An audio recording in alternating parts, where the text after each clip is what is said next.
Hello guys, in this video I'm going to show you how I use 3dsmax and Tyflow to make this kind of portal effect with all the dynamics like this vegetation, this glowing effect, and also this butterfly crowd simulation, which is not complex. And let's get right to it.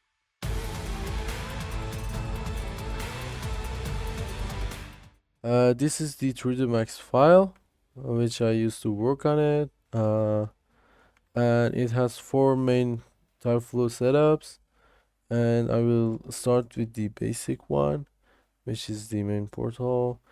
I had some sources. I gathered some sources such as flowers and vegetations, and I used a simple torus, which is this one, and also this object right here to scatter all these vegetations on it.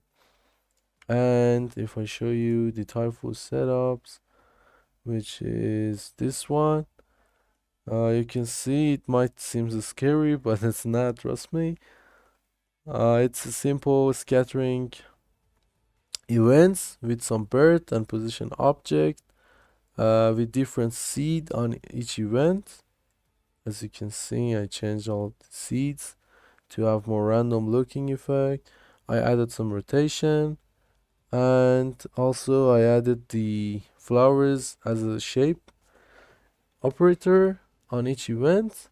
Then I use send out operator to a new event, and I used fuse to prevent colliding with each other, and it gives me a nice looking portal, as you can see.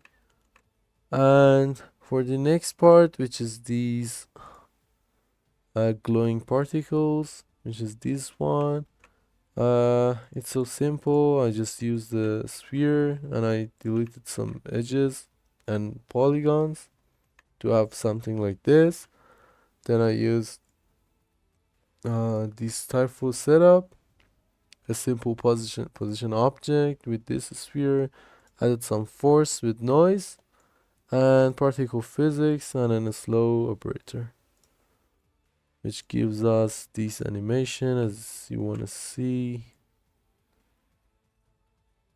It's a set of movement, and it's giving life to our portal.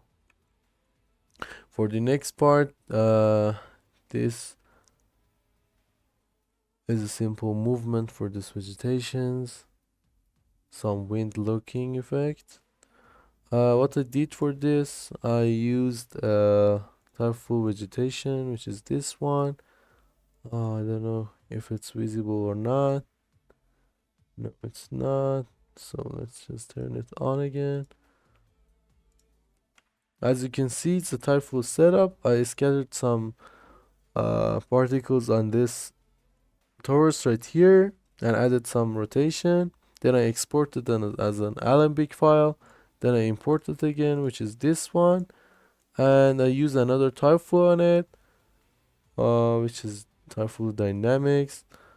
I gave birth to particles on it. If I turn this on, these are some particles. And I used position object and physics shape on it. If I turn on the binding, as you can see, it's some binding happening right here. And I added some force, which is wind and noise. And I added a surface test to torus number 4, which is this one. And I added a physics switch to just freeze them in their position. Nothing too complex. So let me just turn off the binding again. And as you can see, it's some nice movement. For the last step, which is the Tyflow for the butterfly crowd simulation, it's something very simple. As you can see, I had one butterfly which I downloaded from the internet and has some animations. As you can see, I added a tie actor, which is this one. I added two sequences for the animation.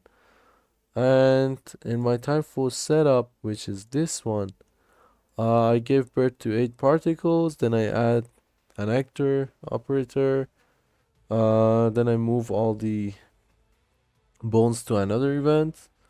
I used actor animation and sequence name with fly with 5 frame variation and 1.2 speed.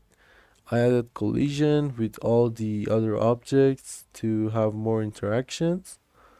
I also added particle physics and position icon for the bird position, which is this one right here, and this icon right here, which I used volume mode for the birds, as you can see, and played with some seeds to have more nice looking effect. Then I added a find target, which is they're looking for this sphere right here in the center. And I added some force with noise to more random movement. Then I added flock and rotation. They align to travel direction, which they will rotate as they move. And it really gives a very realistic movement and crowd simulation. Then I added a material ID with 3 variations. Then I prepared 3 materials and I added some materials to these butterflies to be random. So this is it. Nothing so complex, guys. You should just play with all things that you know in Tyflow.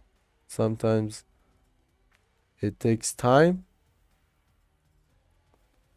to just prepare all these scenes and all sources for yourself. But once you prepare them, it would be so faster than placing one by one or modeling by hand. So yeah, this is how I use Tyflow and 3dsmax for procedural modeling and some dynamic systems. Uh, Hope you guys enjoyed this video. Don't forget to give me a thumbs up and subscribe my channel. I will post more tutorials like this for you guys. And thank you so much for watching, guys. Hope you enjoyed.